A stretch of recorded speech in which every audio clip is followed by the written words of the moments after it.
The late rent notice form is a letter from a landlord to a tenant describing a rent that is past due. It determines the total amount due and requests payment as soon as possible.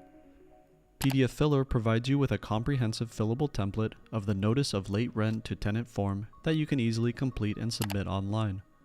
Start by specifying the letter creation date, tenant name, and address of the rental unit. Click the orange field to start filling it out.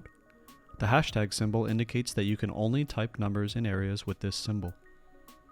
Go through the fields by clicking them or pressing the Tab button.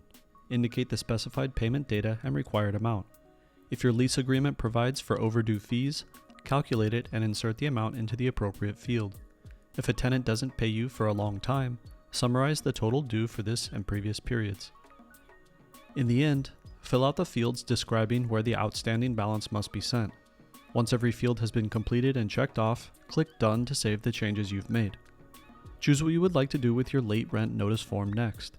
Print out the completed document, share it with anybody via email, fax, SMS, USPS, or shareable link, or save it to your device, convert it to a template, or continue editing your document online. Give pdfFiller a try and start saving your time and resources today.